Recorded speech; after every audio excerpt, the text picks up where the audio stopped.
Turma do Propósito, e aí, meu amado irmão, tudo bem com você? Espero que sim. Livro do profeta Zacarias, estamos na reta final, já temos data para terminar o Antigo Testamento. Quarta-feira que vem, dia 1º, estaremos encerrando o Antigo Testamento com muita alegria no nosso coração. Gratidão a Deus por nos dar esse privilégio de estudar a Bíblia dessa forma, um capítulo por vez. Como hoje, meu irmão, é o capítulo 8, a leitura do dia é o capítulo 8 de Zacarias. Vou ser breve aqui na abertura. Eu vou tentar ser breve também na gravação dos vídeos, para que você não fique aí entediado e possa assistir com facilidade. Vamos lá, capítulo 1, nós vamos ver aqui, no começo, a apresentação de Zacarias. O nome de Zacarias quer dizer o Senhor lembra. Ele era contemporâneo de Ageu, contemporâneo de Esdras. Ele participou daquele momento de reconstrução, junto com os judeus que vieram da Babilônia, cerca de 50 mil, já estavam ali 18 anos, por 16 anos a obra da casa do Senhor ficou ali abandonada, e depois que o povo começou a trabalhar, o Senhor usou também o profeta Zacarias. 2 meses após as profecias de Ageu, Zacarias começa a registrar também as suas visões. E ele tem visões, irmãos, muito profundas, visões que vão aparecer novamente em outros livros das Escrituras, vão ser citadas novamente. Então, no tempo apropriado, nós vamos analisar isso. Mas vamos olhar aqui para o capítulo 1 e entender. O nome Zacarias significa o Senhor lembra. E de fato, irmãos, uma das mensagens do livro é mostrar para o povo que o Senhor, ele nunca se esqueceu do seu povo. Por exemplo, aqui no versículo 3, ele vai dizer, tornai-vos. Ele vai dizer, tornai-vos para mim, diz o Senhor dos Exércitos, e eu me tornarei para vós. O Senhor está dizendo, se voltem para mim, porque eu vou voltar para vocês também. O arrependimento que a Bíblia nos traz, irmãos, é uma decisão consciente de mudança de rota.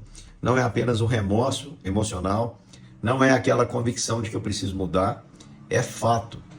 Olha só, arrependimento, à luz da Bíblia, é uma tristeza tão grande pelos erros e pecados, que nós tomamos uma decisão definitiva de sermos diferentes. E o Senhor vem dizer aqui, olha, não cometam os mesmos erros que os seus pais cometeram no passado.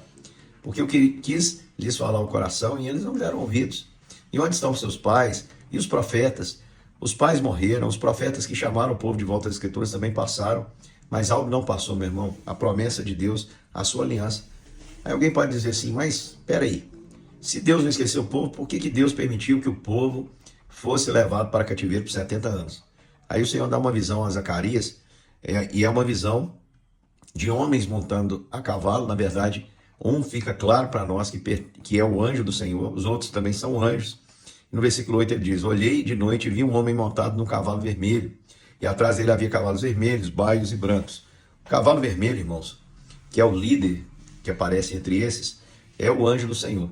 Toda vez que a Bíblia nos fala de anjo do Senhor, anjo com letra maiúscula aí, tanto A quanto S, né? Anjo do Senhor, é uma teofania, uma cristofania, é uma manifestação antecipada de quem Cristo representa. E o vermelho aqui, o que representa esse cavalo vermelho? O sangue. O Senhor Jesus é aquele que com o seu sangue ele comprou os que procedem de toda tribo, língua, povo e nação. Cavalos brancos simbolizam vitória, triunfo, justiça e paz. E os cavalos baios e malhados, né? É uma cor mista, mistura o vermelho e o branco. Simbolizam um período de transição entre o juízo e a restauração. O juízo de Deus, nós sabemos, caiu sobre Cristo e a restauração veio por meio do Senhor Jesus. Não há mais condenação para aqueles que estão em Cristo Jesus. Então, meus irmãos, enquanto o povo lia, percebia, entendia que Deus estava em silêncio, como se Deus estivesse esquecido do seu povo, nós temos aqui os cavaleiros trazendo um relatório e dizendo, nós já percorremos a terra e eis que toda a terra está quieta e em descanso, pelos méritos desse cavaleiro vermelho, que é o próprio Cristo que morreu por nós. O povo lia o silêncio de Deus como esquecimento, mas o relatório dos cavaleiros é prova que Deus vigia tudo, e ele responde a aquelas orações de clamor que chega até ele, pedindo por justiça. E ainda, irmãos, para mostrar que o Senhor não esquece, ele mostra uma visão ao profeta Zacarias de 4 chifres, e o profeta pergunta, quem são esses chifres? E ele me disse, esses chifres são os que dispersaram Judá. 4 chifres, representando 4 nações opressoras. Quais são? O Egito, a Assíria, a Babilônia e os Medo-Persas, que derrubaram Nabucodonosor e continuaram ali oprimindo, mantendo como escravo ao povo de Deus. Então, 4 nações: Egito, Assíria, Babilônia e Medo-Persa. Para cada chifre, Deus levanta um ferreiro. Diz o texto assim: e o Senhor me mostrou 4 ferreiros, e estes ferreiros vieram para os amedrontar e para derrubar os chifres das nações que levantaram seu chifre contra a terra. Chifre, irmãos, é sinônimo bíblico de poder, imponência. E para cada chifre que se levantou, Deus colocou um ferreiro. Isso para representar, meu irmão, que para cada estrutura de opressão que se levanta contra o povo, o Senhor já tem um ferreiro superior na retaguarda para quebrá-la.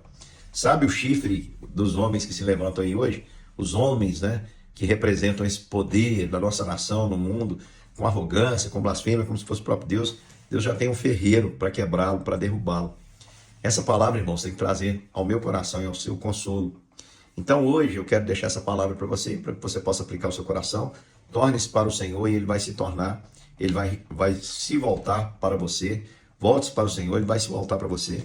O recomeço depende dessa sua atitude, dessa sua decisão de abandonar o pecado e de se voltar para o Senhor. A palavra de Deus nos diz que se o povo que se chama pelo seu nome se humilhar, buscar e se converter, mudando seus maus caminhos, o Senhor vai perdoar os nossos pecados e vai sarar a nossa terra.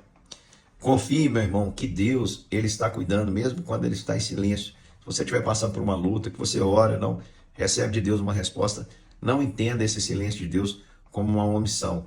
Deus tem os seus anjos acampados ao redor daqueles que o temem. E também, meu irmão, não tema a opressão do presente, porque todo chifre que se levanta, Deus já tem um ferreiro na retaguarda para quebrá-lo. Não há, meu irmão, ninguém que tenha se levantado com altivez na história e que não tenha sido poderosamente quebrado por aquele que é o único Rei e Senhor dos Senhores para todos sempre. Deus te abençoe, meu irmão, e aplique essa palavra ao seu coração.